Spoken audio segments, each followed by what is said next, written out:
And now, dear viewers, we turn to an important aspect of this ongoing situation, the human and psychological impact of conflict. Joining us here in the studio, Dr. Alaa Alhomaizi, clinical psychologist. Dr. Alaa, welcome in our studio. Thank you for having me. Dr. Alaa, let's head straight into the questions. Now, you studied at Northeastern Columbia, and Brown co-founded Kuwait's first evidence-based mental health campaign and chose to come back home. Before going into the heavy topics tonight, and before we get to the questions and the psychology and details, who is Dr. Alaa? Could you tell us a little bit more? And why psychology? Thank you so much for having me. Well, actually, what's really interesting is a lot of people, when they see me now, they assume that I've always known what I wanted and that I've always wanted psychology. But actually, I was one of these students who didn't know what I wanted for a very long time. I knew I was good in science, I was good in math. I knew more what I didn't want to go into, which was medicine and engineering, but I didn't really know my path. And one night I was up and watching TV, and I saw a documentary on OCD, and all of a sudden I was so curious about what it was. I asked my guidance counselor at school, and she told me all about clinical psychology, because she was actually someone who had a PhD in clinical psychology from the United States. From around 9th grade, I knew that was exactly what I wanted to do.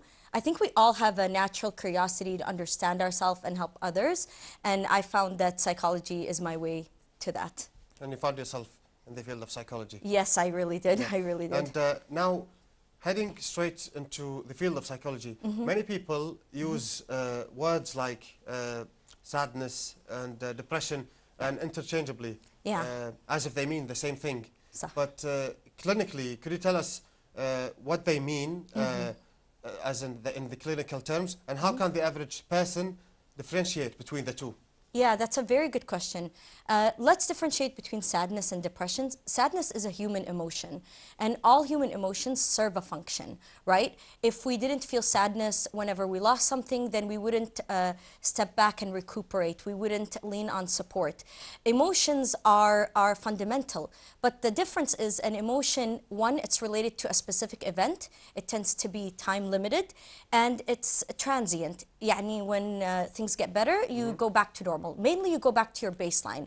So whatever you'd been doing before, you would go back to doing it, whether it's your work responsibilities or personal interests. The thing with depression is it's a lot more than just sadness. What people don't know about depression is it's not just sadness, it's the absence of joy and the absence of motivation, or what we call anhedonia. So I frequently hear more, I find that the things I like I no longer enjoy, then I feel very sad. One of the main things that differentiates an emotion, you asked like how do you know whether I'm depressed or not, is the severity and the duration, right? I'm a little bit sad because I lost my job is very different than I feel devastated, or I'm crying, or I'm not able to eat or sleep. And then duration is, have I been sad for a couple of days or has it been a couple of weeks? And you have to bear in mind that depression is the most common mental disorder worldwide. 1 in 4 people experience depression. So we know it's something that's common.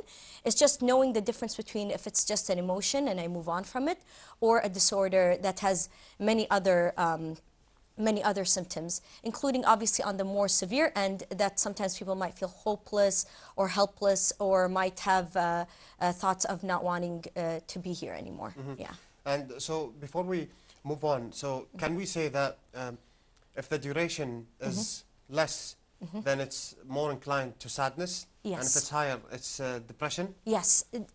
It's always important to keep things within the normal view, right? It would be also unusual if someone lost their job or a relationship ended and they're just totally fine, right? It could lean a little bit more into denial, right? So if it's something that you're able to get over, you're able to move on, then I would say that's more normative experiences. We don't want people to just, you know, experience positive emotions. We want you to experience a full range of emotions. Fluctuating one, we could Yes, say. exactly. Ups and downs is a natural completely way of normal. living. Actually, it's an indicator that you're doing well if you can feel the full range of emotions. I would be more concerned if someone cannot feel their full range of emotions than if someone is able to feel their full range of emotions. Yeah. Well, this brings us to anxiety. I guess I'm supposing that every person on earth feels anxious for whatever reason, regardless.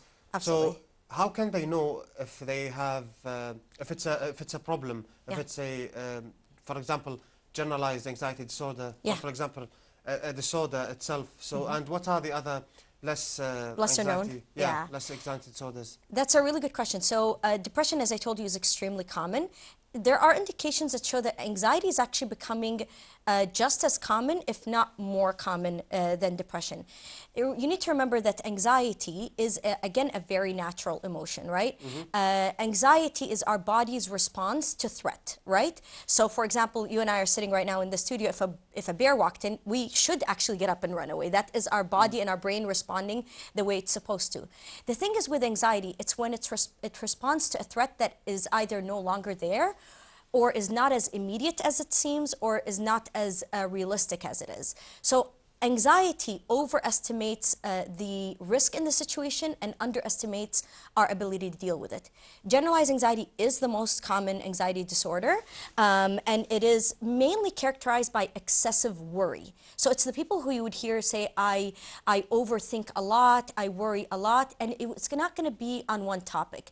It'll be people worrying about whether they do well at work, worrying about their children, worrying about their health, right? And it's going to take the same imprint as general anxiety, in that they are anticipating that bad things will happen, or what we call catastrophizing. So they're thinking of the worst case scenario, and they also overestimate the probability of it happening. So they're not saying, oh, what if I lose my job? They're saying, I bet I'm gonna lose my job, right? Other lesser known anxiety disorders is panic disorder. That's one that a lot of people are very interested in.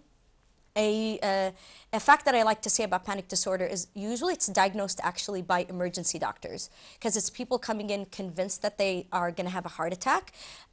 We run tests, nothing appears, and then the doctor realizes that maybe it's something psychological that's going on. Tell me. Yeah, correct me if I'm wrong. You were saying something that some people may feel anxious, but there's nothing there.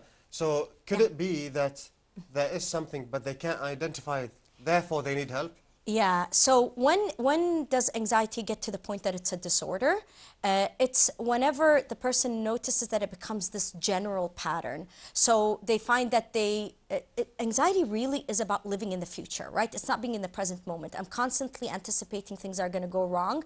So this is where you see those people who are, they're in a pattern of always living in the future, overly planning things, overly trying to have plan A, B, C, D, E, when nothing really calls for it. When you find, this is why also a lot of people with anxiety have depression, when you find that the burden of preparation is so much that you're not able to enjoy your day-to-day life, that's where I would advise actually reaching out for help. Help. Let's get to the term PTSD, since we're speaking about anxiety. Let's get more in more details. So PTSD is a term that we often hear, I guess, also in many movies that correlate with soldiers having PTSD and trauma, and people usually correlate it with soldiers. So could we know the difference between PTSD and adjustment disorder, and what is like more applicable to what we're going through, especially during this war? We don't want to get into details now. We'll get to the war soon, but what is the difference between them? Yeah, so the fact that it's called post-traumatic stress disorder, or PTSD, lets you know that these are symptoms that occur after the trauma is actually over, right? You are right, our most established research when it comes to it is combat veterans, because I think one of the most highly studied trauma situations is war. But a trauma is anything that the person perceives threatens their life. So this can be war, it can be going through a very major illness, it can be assault, or it could be an attack of some sort, right? What happens is when your brain goes through the situation where it's under a lot of threat, it can, after the threat is over, still keep you in this situation where it's trying to prepare you for it. So you're going to have like hypervigilance symptoms, which is where you are constantly waiting for the danger to happen again. You might have what we call a quick startle response. So this is where if you hear any noise, it might remind you of what happened, so you get easily startled. We know this with veterans and listening to fireworks. You might notice that your ideas and your cognitions about the world changes, so you start to perceive the world as a lot more dangerous. So you become more avoidant. You start changing where you stay every day. Maybe you don't go to the malls as much. Maybe you don't see your friends as much. You isolate more and more. And it is because you haven't actually processed the trauma, so your brain kind of still thinks it's there. And that's what people with PTSD say. They really feel like they're still in the trauma. So you'll see the symptoms. It's someone basically preparing for danger. Adjustment disorder is very different. Adjustment disorder is usually related to life stressors. So this is post-major life events like divorce, losing a job, stuff like that. It's going to be more like irritability, depression. It's mainly a problem in functioning. So, for example, if someone got divorced, they might find they're not concentrating as much at work, or they might find that they are, not sleeping as well, a little bit more anxious. It's not a trauma. It's not life-threatening. It's more that something disruptive occurred. When it comes to the situation right now, and you and I will talk a little bit more about it later, it's more what we call acute stress, because we are still in the situation. There is somewhat of a life-threatening, technically, situation, but it's not an immediate threat. So it's more that you will find that very vigilant, stressful response that I was talking about, which is why you hear people saying like, any sound I hear, I assume it's the siren, or I feel like I'm constantly preparing. Or you might find those avoidant tendencies, which are, they might cancel plans, or they might, stay in the basement for long periods of time. So the more applicable term is acute stress. Acute stress. Yeah. To the situation that we're going in right now. But so the change of lifestyle as well, the change of lifestyle and routine, this might also help to make people feel stressed as well, right? Yeah. But it doesn't apply to the adjustment disorder, right? Yeah, not as much, yes. So because we are in more of a threat situation, I'd say it's closer to acute stress. The thing is, because we are entering the point where it's not, I mean, it has been just a couple of weeks, but we have these periods of like kind of normalcy between the siren. So the question is a matter of, some people you'll find are able to adjust between the sirens. They're able to somewhat live a normal life, versus some people you'll find they're in this state of hypervigilance and anticipation. Because it's so close to the situation still, we don't pathologize at this point. We don't know who will do well, afterwards, and who will not. And this is something I can go a little bit more into about how we can actually tell who's gonna, after the situation is over, develop more PTSD, and who will just move on. I will like to say that in general, the research is pretty clear that about 2/3 of people after a trauma is done do well, and they're resilient. Doesn't mean they have no symptoms. It just means that it's not a diagnosable disorder. Yeah. Well, Doctor, we'll continue this discussion, but let us first get a phone call with one of our correspondents, and then we'll get back to you. Of course. The viewers will get a live stream with one of our on-field reporters, Mohammed Al-Awadi, who's currently at the Civil Defence. Mohammed, if you can listen to me, could you walk us through the current situation at the Civil Defence Operations site?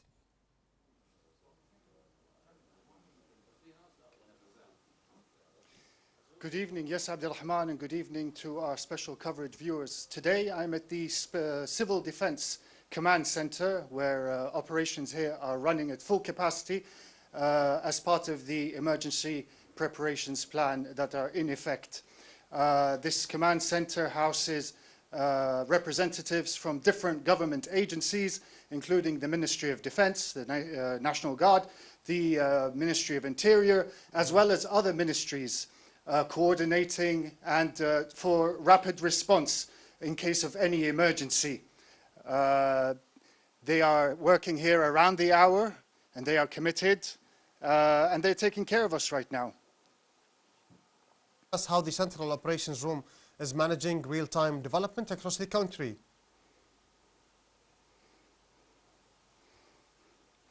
Yes, the officials say that this command room enables them to effectively communicate, real-time communication, as well as swift decision-making in times of emergency to ensure rapid response to any emergency that might arise. And Mohammed, before we let you go, since the past couple of days you've been to several places, what's your message to the people of Kuwait and those who are residing here in the state of Kuwait? Would you like to remind them of something, or tell them that everything is stable and under control, since you've been doing on-field reports? First of all, I'd like to commend the brave men and women who are working around the clock, tirelessly committed for our safety. They are applying international standards. And as for the public, always remain vigilant and take news from official sources, from the Ministry of Information, from the various channels, whether it's the social media or Channel 1 or Channel 2, special coverage reports, and the radio as well, 99.7 for English speakers residing in Kuwait. Mohammed Al-Awadi, be safe, and thank you for the latest updates. And now, dear viewers, we're back here in the studio with our guest, Dr. Alaa. Dr. Alaa, we're back, and as we were speaking about PTSD and adjustment disorders and acute stress as well, you mentioned, before we move to the second question, I wanted to mention something, and it is out of curiosity, related to what we're going through now and related to what you've mentioned about acute stress. Correct me if the concept is wrong. Does psychological resilience play a role in making a few people overcome this situation more than others? So, yeah, I think let's clarify a couple of things. When it comes to PTSD, which is, let's say, on the other end, right? You think of like post-traumatic stress disorder as the disorder that could happen post-trauma versus resilience, which is returning to baseline. There is a reason that we don't diagnose PTSD except 1 month after the end of a trauma, because there is a period of time after the end of a threat situation that it is normative, that anyone is going to be a little bit vigilant, a little bit struggling to get back to normal. We're not going to diagnose PTSD at that point. However, you're right, there is some aspects that predict that people will become more resilient. According to the research, the people that are more likely to be resilient, which is about 2/3 of people, are going to be the people that when we get back post-trauma, they're gonna not engage in certain behaviors that increase their risk. Mainly, I would say it's avoidance behaviors. What do I mean? I mean changing your behavior a lot after the threat has already changed. So this is the people who you find that after the trauma is done, they still have really majorly changed their life. They're maybe not going out as much anymore. They're avoiding particular places. What is happening is that their brain still is saying, well, I never know when the next danger is going to happen. The truth is, none of us know when the next danger is going to happen. But when it is over, we hope to get back to normal as quickly as possible. So trying, whenever things are done, to go back to normal is more likely to help you be more resilient. Yeah. That's clear. And now moving to, for example, our society or other societies, we see or notice that lots of people would rather attribute their sickness or psychological problems to an evil eye, or for example, they'd rather see a traditional healer before they seek help. So in your perspective, do you think that we would be working towards an integrative approach that brings together religion, psychological care, healthcare and social supports? Yeah, that's a great question. So one of the things that I realized pretty quickly whenever I studied in the United States is that while there are really great scientific advances and research backing up psychological treatment there was a gap between the science and what I felt I would see more here in Kuwait. So the first example is language, right? But also in the United States, there's a lot of infrastructure. In Kuwait, there's less human infrastructure. One of the main things to understand is we use more social and religious explanations, like weak faith or the person just not bucking up and you know, doing better, when we don't have the knowledge that corrects them. So we found that earlier, for example, in the early 2000s and stuff like that in Kuwait, when there wasn't as much awareness about mental health, people explained it a lot more as a personal failure or a religious issue. However, now that we understand, mental illnesses occur in pretty much in all cultures. They look different a little bit, but they occur all over the world. We know that it is something that is a real illness. It's not a personal failure. I want to really note to you and to the viewers that when we when we don't correct misconceptions, these stigmatizing misconceptions, that it is a personal failure, that it is a lack of faith, people could internalize a stigma and feel shame, like it's their fault that they are not doing well. And this leads people to delay treatment and not seek help, and usually they end up coming to us at a much later phase in their disease than it would have been had they believed that it was a real illness. I think that the key about integration is that it isn't either or, right? For example, when it comes to Kuwait, I learned the scientific approach in the States, but I provide therapy in Arabic. I understand, for example, that we are in a collectivist society where having family support can actually be integral to recovery. So it's about kind of integrating both of them rather than one against the other. So it does help the integration. Oh, 100%, okay. yes. That's good.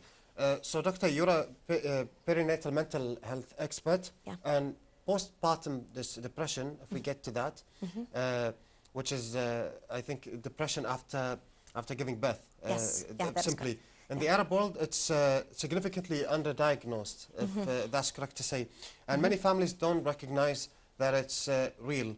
So why is it invisible, and how should families distinguish between normal hormonal changes after birth and a disorder that needs treatment? Like, is postpartum depression the only disorder that affects new mothers? Yeah, that's a really great question. So I think part of the reason we under-recognize, so postpartum depression is depression that occurs following the birth of a child. I think the reason we diagnose it is because I think we see motherhood as naturally a struggle. I think we normalize struggle in motherhood, and so a lot of times a mom could be struggling, but we just think it's par for course, right? I also think that a lot of moms themselves might feel like they might assume that motherhood needs to come naturally, that if you are a quote-unquote good mom, you just figure it out. But the truth is, we know there is a very real biological vulnerability that happens post-birth. The drop in estrogen post-birth is 100 times more than any other time in a woman's reproductive life, right? So there's a real biological vulnerability. Number two, as you alluded to earlier, it's not just depression. A lot of times what I hear from moms is they feel a lot of anxiety, right? So they find themselves worrying about their health, worrying about the health of the baby, constantly checking the baby. There's also a shift in identity. Once a mom becomes in charge of a small baby, she suddenly finds that her social and societal role shifts, so they kind of feel lost in their identity. So a lot of these things, they're under-recognized, mainly because, again, as I said, we normalize the struggle, but because a lot of moms feel that mom guilt, like if I'm struggling, maybe I'm not a good enough mom. What I would say with regards to treatment is one of the reasons I love specializing in this population is, you know, in mental health we say, don't wait for people to come to you, go to where the people are. And think of it, when a mom is pregnant, this is probably one of the most times that she's visiting a healthcare center. How many times does she go for OB appointments? How many times does she go for pediatric care appointments? So we have her, she's right there engaged in the services. As healthcare professionals, it is our job to ask her, are you okay? Are you feeling okay? And normalizing that it is okay to struggle. One of my favorite things to talk about that not a lot of moms discuss is that some moms feel anger and irritability. بالكويت نقول يعصبون على عيالهم, right? So one of the things is people think of anger as like a personal failure, as like you don't know how to manage your emotions. But anger is a problem of capacity. If you're not sleeping well, your kid is not sleeping well, you have so much more responsibility, of course you're going to be more reactive and more snappy. So just normalizing these things and encouraging moms as family members and as healthcare professionals. Yes. Okay, yeah, that's clear. So the encouragement part would help with the postpartum. Yes, because it's going to normalize it, right? If the mom thinks I'm the only one that's struggling, motherhood comes naturally to them, and they don't have a problem being moms and stepping into this role, then they might be alone and underreport their symptoms. But if we go and say, hey, by the way, you know, motherhood was tough for me as well. You know, if you need any help, just let us know. It's okay to ask for help or go to a mental health professional. They're much more likely to seek help. We want to normalize it and encourage them. That's clear. Thank you. So in your 2021 research, if we move to that, a little bit more scientific, you argue that isolating mothers from social support during a crisis like the COVID-19, for example, because it was in 2021, can cause more harm than crisis itself, creating a perfect storm. That is the concept used of high stress and low support. So can you explain that for the viewers? Yeah, so during the COVID-19 pandemic, as you know, it mainly was a contagion that was spreading. So one of the main strategies we used to stem the spread of the disease was social distancing. So everyone stayed home, kids did not go to school, outside help was not available, which is actually really great for stopping the spread of disease. But it left moms, especially working moms, at home with their children, dealing with online schooling and under a lot of pressure. So what happens is that sometimes we find that in dealing with a crisis, we might create policies that are excellent for the stemming of the disease, but could cause a bigger problem where the mom is overstressed. We know that there are reports of increased mental health problems in mom, like 3 to 4 times more than the usual time. We find that there was a lot of domestic issues that increased a lot more than before. The key is, we always say, if it's about them, don't do it without them. If you're going to make a policy that's going to affect moms, we want them to be involved, to tell them like, okay, we can't have the kids go to school, and this is even applicable, by the way, now, right? We can't have the kids go to school. They have to be online. You as moms who are working at home, what can we do to make this better for you? We don't want the thing that we do to solve the problem to be worse than the problem itself. A very famous study in the 2014 Ebola outbreak found that when moms were pregnant and they were afraid to go to the hospitals whenever they were having contractions because they were afraid of contracting Ebola, they died more as a result of delaying treatment than from the Ebola outbreak itself. So we don't want that in solving the situation, we make it worse. We will need support whether there is a war outside or whether there isn't a war outside, right? Moms will always need support. So it's kind of about adapting and making it applicable in situations where, you know, we have to kind of stay home and stay safe. Yeah, that's clear. So let's talk about the treatment. Since we've spoken about several conditions, we've spoken about PTSD, acute stress, adjustment disorder, and others, and anxiety as well, and depression. So in terms of treatment, just to make it clear to the viewers, and I believe that a lot of people make the mistake between differentiating between a psychologist and a psychiatrist. Yeah. And could you please tell us more on who would need a medication and who would need, for example, therapy, and which cases would need both, and what's the difference between psychiatrist and a psychologist? I know this has to be an in-depth discussion, but if you could tell us briefly. Yeah, I'll say it very briefly. That's a great question. And a lot of times, I think we mix psychologists and psychiatrists. A psychiatrist is a medical doctor, so they go to medical school, and they then specialize in treating mental disorders like depression, anxiety, etc. A psychologist like me is someone who either has a master's degree or, in my case, a PhD, and they specialize in therapy. A lot of people think of therapy as just like chatting and talking. And yeah, talking is a big part of it. But the main thing is that therapy has an evidence-based component. We give you skills. We help you change your thinking and behavior. And so that's what usually we're going to do in therapy. Now, when it comes to the cases, think of it this way: mild to moderate, they do generally well with therapy. They can do medication, but they can, if they prefer only therapy, they can do that. But when it comes to moderate to severe, really the gold standard is therapy and medication. The way you want to think about it is the medication is going to quiet the system, reduce the symptoms, and then you go to your therapist and you pick up the skills to deal with the situation. So I don't prescribe medication, but I do help patients cope with their problems and develop skills to deal with all these disorders. Of course, as I said, there are certain cases where they would need the combination of both, depending on the case itself. Yes, absolutely. So let's talk more about the February 28th. Now let's talk about the war itself, since we've given the viewers a background about sadness, depression, and a few things that has to relate to psychology. Since February 28th, Kuwaitis have been living under daily sirens, missile interception, and the sounds are extremely confusing, and some of them are even irritating to people, which increase panic, increases fear to others. As a clinical psychologist now, what are you seeing in your practice, and have you have the cases increased? I'm not sure how much you can talk about that. And what disorders are showing up the most, including, for example, any psychotic presentations triggered by the situation? Because maybe, as we know that psychotic presentations, they do get triggered easily by certain events. Yeah, that's actually a great question. So I want you to keep this in mind, right? We're all, as a society, going through this large disruption in normalcy, whether it is literally there's a shift in our routine, and this came during Ramadan, which is a time of major disruption.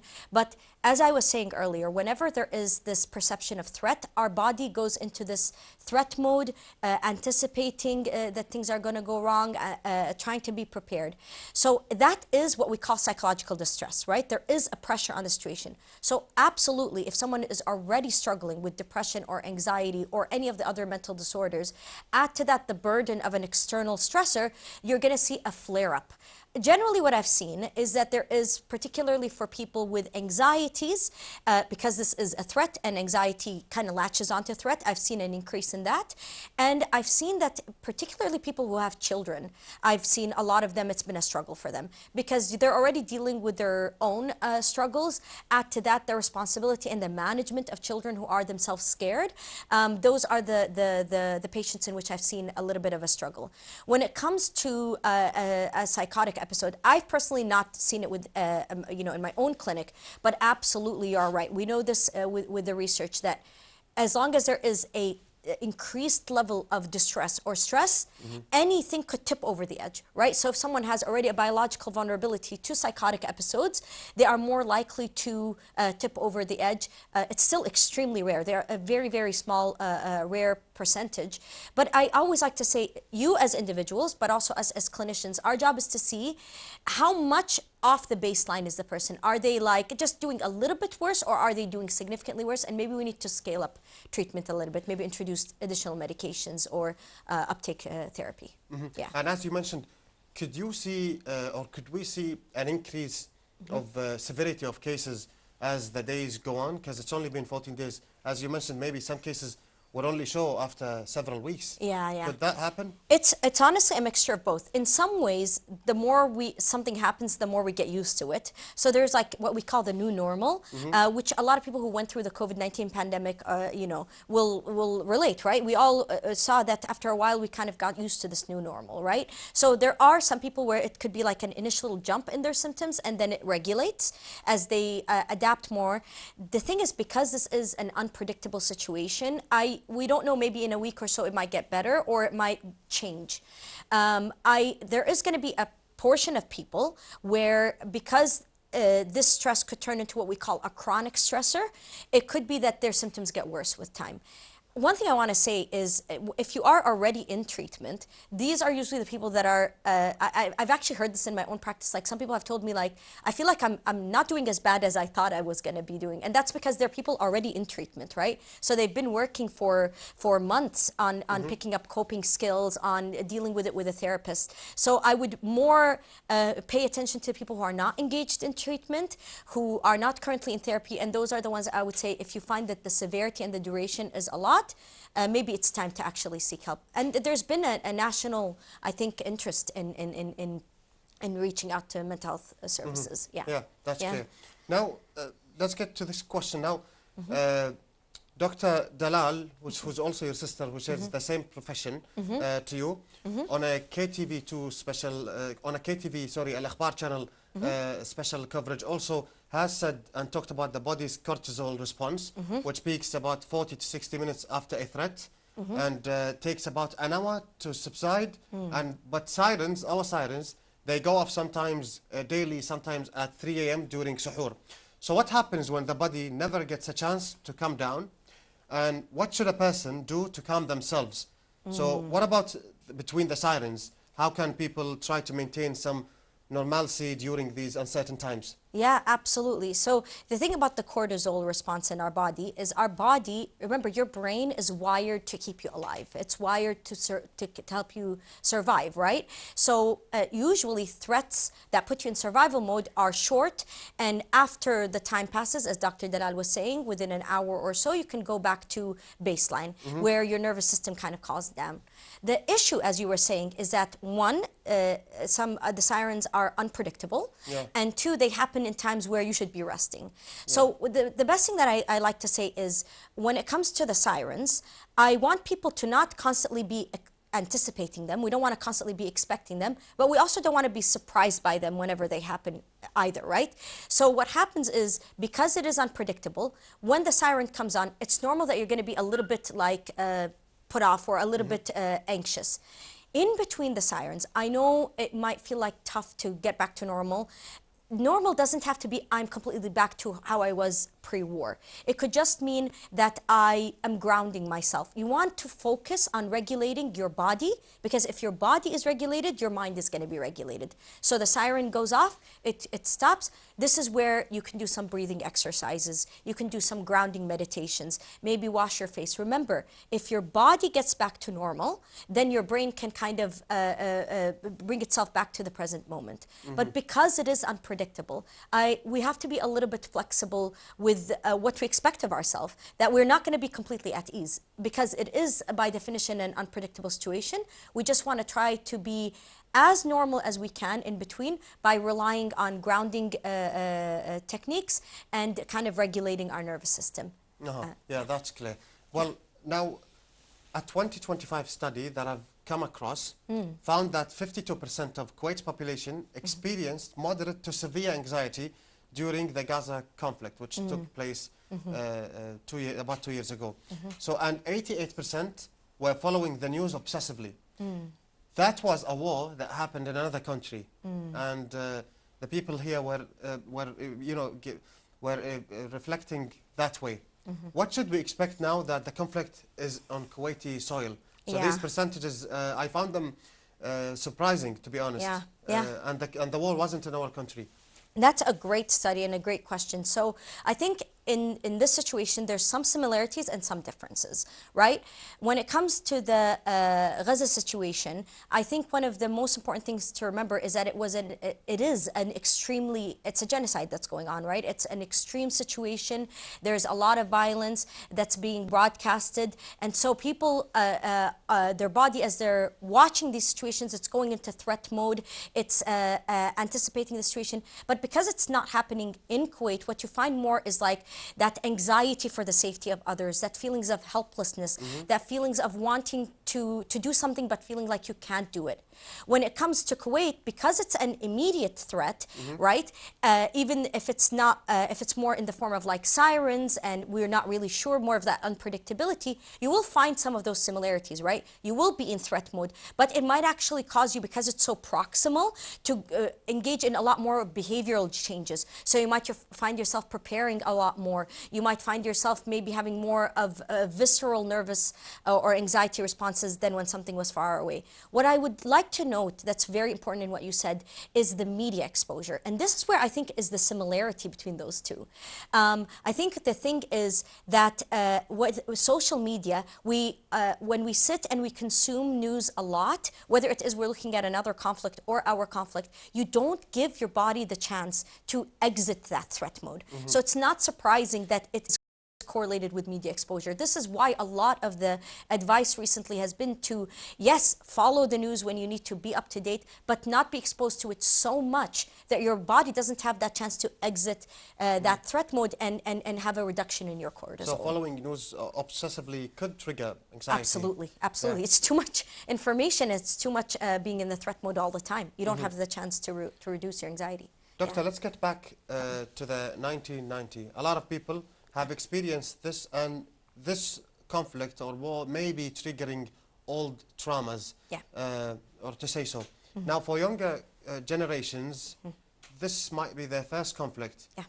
How can we differentiate how they are processing the sirens, for example, and the war itself? I mean, both generations, the ones who experienced it and the ones who never experienced it. And what does this mean in terms of treatment? Does it make a difference? Yeah, that's a great question. And I think, so let me tell you what I've noticed. So yes, you're absolutely right. There is a generation of Kuwaitis who have been through the 1990 Kuwait War.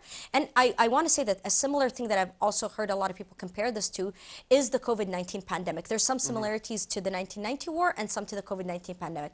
What I found is actually an interesting split.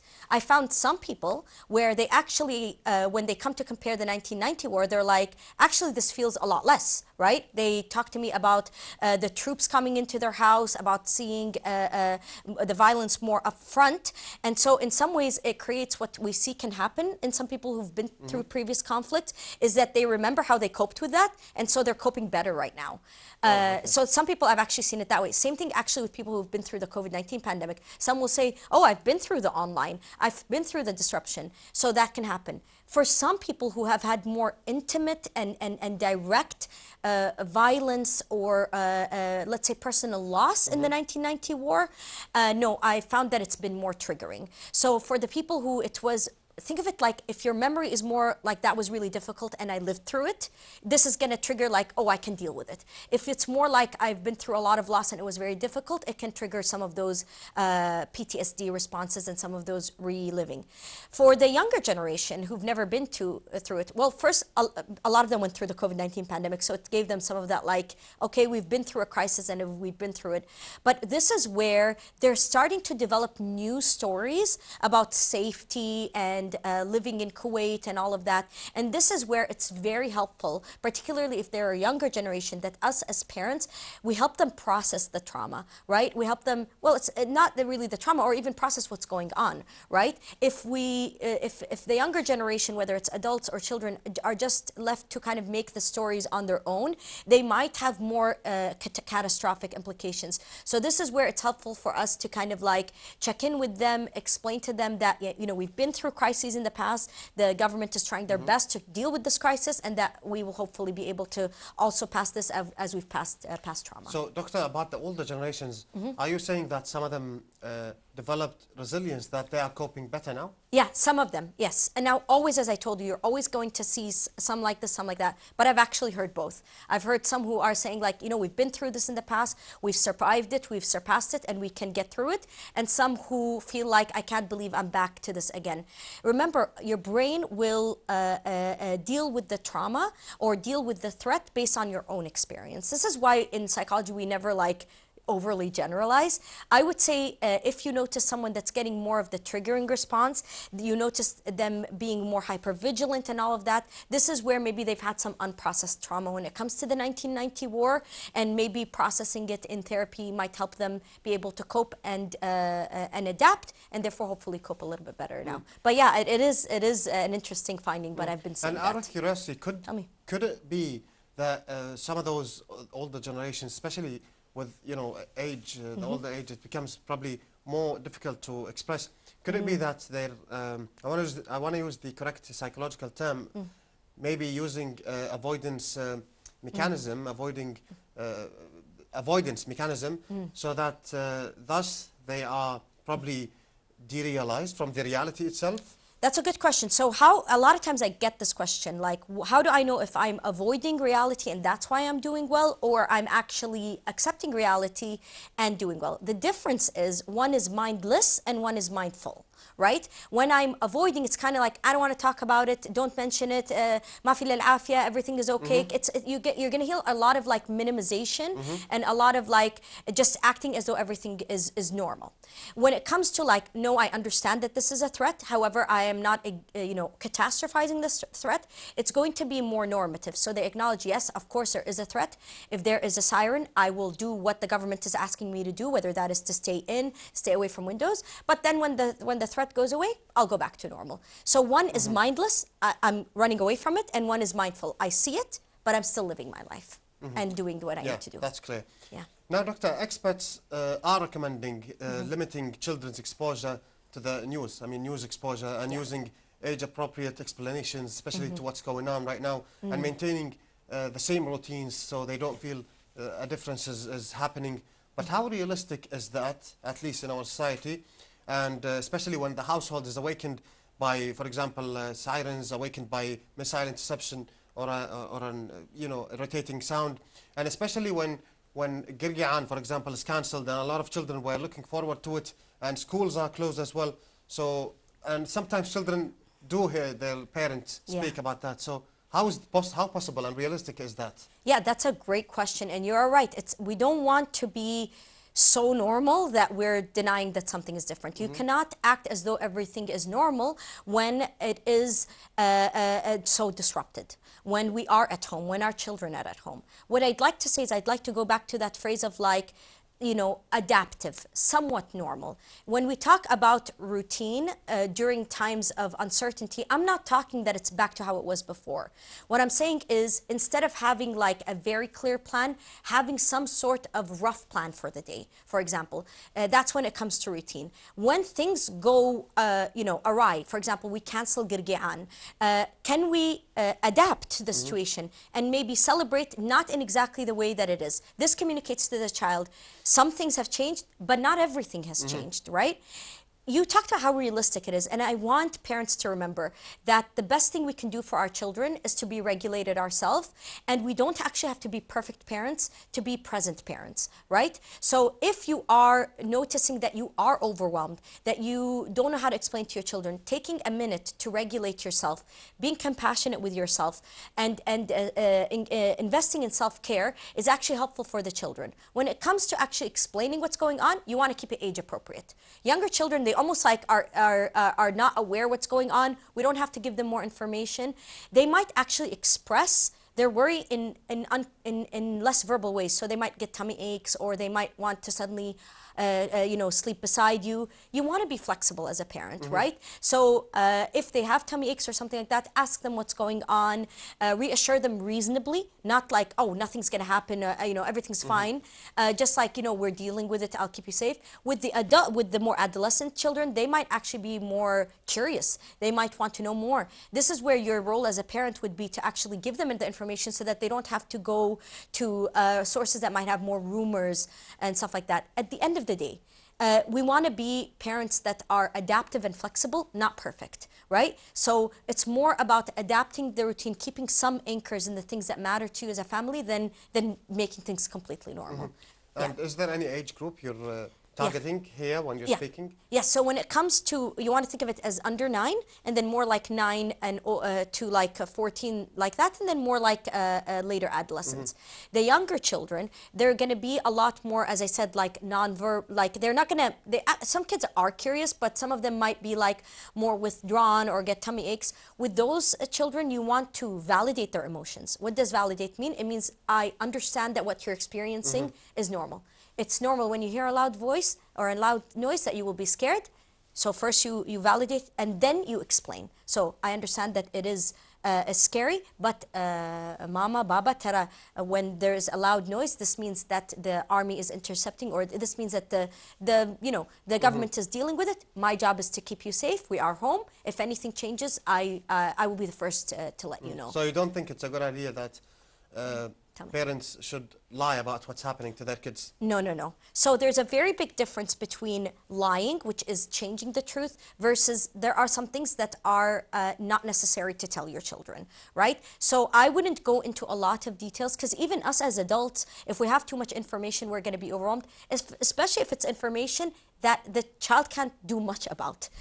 For example, stuff related to the regional conflict, what's the child going to do? We're going to keep it more to relevant information. I've actually had this question where parents are like, I accidentally lied to my kid and said everything is fine, and then all of a sudden they're not in school anymore. This is where you don't have to say, Mama, I lied. You can just say, I want to talk to you. There's been some new information. Now we understand it a little bit more.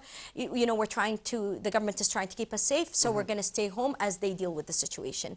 So no, you don't want to, remember, if your kids come and ask you a question, that likely means that they trust you, and and they feel close enough to you that they say, I can trust my dad or my mom to talk to them. We want to reinforce that, not cause them to not want to talk to us in the future. You have to acknowledge. Yes, absolutely. Emotions. Acknowledge and acknowledge the human aspect. Like, I get it, the sound is loud, it is scary, and Baba Tara, we are dealing with it in this way and this way. So acknowledge, validate, and then give the age-appropriate information. So we speak with them, but with limited information. Yes. And if they ask you, answer them. And again, let's say if they ask you a question, because sometimes one of the questions I've gotten is like, what if they heard something from their friends? Let's say that's a little more information than you as a parent had wanted to tell your child. First, you're going to tell them, like, I understand, thank you for telling me, and I appreciate that you are telling me this information. And then you're going to reiterate it. So let's say if they say something like, oh, my friend said we're going to go into war, or there's not going to be a Kuwait anymore, this is where you say, no, this is not what's going on right now. What we know is that we are safe. The government is telling us what we need to. What we're doing is we're listening to the government in how to be safe, and they are doing their job. Them. Yes, absolutely. Thank you. Now, when the conflict ends, Doctor, what does physiological aftermath look like, at least for Kuwait? Now, as research shows as well, that mental health disorders surge significantly in post-conflict populations. Are we prepared? What a great question. And absolutely, remember what I told you initially, right? That's why it's called PTSD, post-trauma. What we notice is that in the midst of a crisis, most of us are in survival mode. We are pumped by adrenaline. We keep going. We're going full steam ahead and dealing with the situation. And it isn't until the threat goes away that we go through like, what did I just go through? What just happened to me? And so we find that some of us start processing it, and therefore some people might start developing these post-trauma symptoms like hypervigilance, remaining in threat mode, or even creating some avoidance behaviors, right? So first of all, the most important thing is the fact that we're talking about it right now during the crisis means that hopefully as Kuwaitis and as a society, we are anticipating that this might happen, that some people might begin suffering, let's say, post-trauma. After the threat is over, remember what I told you, for the first 1 month, it is normal that a lot of us will get an initial uptick in our symptoms. That's fine. Most of us are gonna just go back to the way that it is. What I'd like to say for us as a community is when this threat subsides and when we get back to normal, notice the people that feel like they are still stuck in the same behaviors, still stuck in the same hypervigilance, in the same survival mode when we don't need survival mode anymore, and check in with them. Our brains like to come up with a story about what happened, and I always try to say, if you feel like it, if you feel ready to talk about it, after something happens, you can chat about what happened, not with interpretations, not with any judgments, just like, this is what happened, this is what we went through, and kind of like processing it in your mind so that you're able to move through it. One of my favorite examples of how we process trauma is when something scary happens. You know how if you watch a scary movie, the first time the girl pops out of the closet, you get really scared, and then the second and third time, you're not scared because you know what happened? That's kind of what happens after the trauma. When we've lived through it and we've processed it and we've made a story about it, we're able to move on from it. When we're too scared to even look at the thing that happened, when we don't even want to remember what happened, this is when trauma can actually occur. So not every trauma needs treatment. Yeah, no. And actually the vast majority, as I said, 2/3 will be resilient.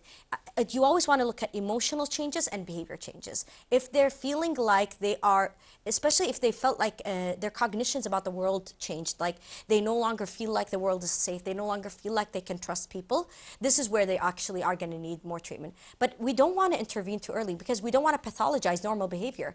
A lot of us, after the end of a conflict, it will take us some time to get back to normal, which is why we're actually, as I said, not allowed to give a PTSD diagnosis less than a month before it. Are there any, for example, certain symptoms or disorders that are usually correlated with post-war? Yes. No? Yeah, actually, believe it or not, depression is even more common than PTSD. So a lot of it is that sad mood, that lack of enjoyment. Because during the war, you were so much in survival mode. You kind of are like just getting through, just doing the basics. You might give up the luxuries of self-care. You're just skating by. It could be that after it goes away, because your body has been through such a hypervigilant state that you feel depleted, right? You feel like super tired or distressed by what happened, right? This is why we try our best to stick with the things that help us. So remaining connected, particularly social support, makes a big difference. Remaining connected with the people that we love, going back to work, making sure we correct any catastrophic interpretations, and then remaining connected with either activities of pleasure, the things that we enjoy, that we love, and activities of achievement, which are things that give us a sense of effectiveness. So you could see depression and PTSD, but really any of the disorders are possible. Those two are just the most common. Actually, there's something I'd like to touch upon. Yeah. A lot of people, I noticed that during these days with the precautionary measures that government have taken in terms of cancelling exams or schools or the 30% work measures, I noticed a lot of people are having low mood, some of them sadness, some of them. Could we, or at least from a psychological perspective, could you look at that as just mood swings? Yeah, I'd say it is initially going to be a mood swing, a mood disruption, but it could turn pathological if it becomes long-term. That's actually a very great insight on your end. I've actually noticed that the people who are doing better are people who are not too free during the day. When you are all day, you have nothing until futur, and then after futur you have nothing. Your brain has nothing to anchor it to the here and now, to the present moment. So what is it going to do? It's going to review the past, or it's going to anticipate the future. And so you might find that you're feeling anxious or depressed because that's where your mind is. This is why whenever guidelines that are based on the government, we have to respect them and we have to abide by them. But just because, for example, we canceled weddings doesn't mean that I won't gather with my family. Just because maybe I might not be able to go to my gym doesn't mean that I can't go for a walk. You want to not eliminate what the activity was giving you just because you can't do it exactly in the way that you were supposed to do it. So being too like canceling too many things, and you probably can remember this from the COVID-19 pandemic, that people who struggled a lot were the people who had nothing to do. So again, I'm sitting, what am I going to do except overthink, look at the news, or think of what happened? I have nothing to anchor me in this present moment. And it adds up. Yeah, it definitely will add up, and this is where it could tip over into it being more of a pathology than just, you know, just a disruption in the mood. Yeah, that's clear. Doctor, if there's one thing that you want to tell the viewers that are watching us, and also things that you want to tell the viewers about mental health awareness or any related thing, what would they be? The final thing that I'd like to say is there is no health without mental health. This is the tried and true statement that I always stick by. One of the things that happens, I think, during crises is it's not a coincidence that all of a sudden people focus on mental health. I think what happens in times of crises is that it reveals the cracks or the strains that are already in the system, right? So we find that a lot of people were probably already struggling with their mental health, but this war or this situation kind of brought it to the forefront.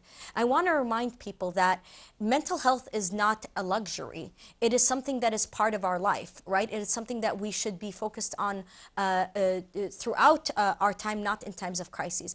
One thing that I'd like to tell the viewers that is a message of hope is there's this concept that we talk about in mental health called Build Back Better, which is where we find that after disaster situations like wars or like the COVID-19 pandemic, actually mental health services become better. Because of the increased awareness to mental health that happens during the crisis, there's increased investment from the government, there's increased investment and access from people, and so we find that people actually are investing even more in mental health. That happened after the COVID-19 pandemic, and I think things are shaping up that it will probably happen also now. So I'd like to remind people that mental health isn't something that only happens during crises. It is something that is important all the time, and I've seen from the Kuwaiti people that a lot of people have really seen the importance of mental health, and that it is intimately related to our general health. So there is no health without mental health.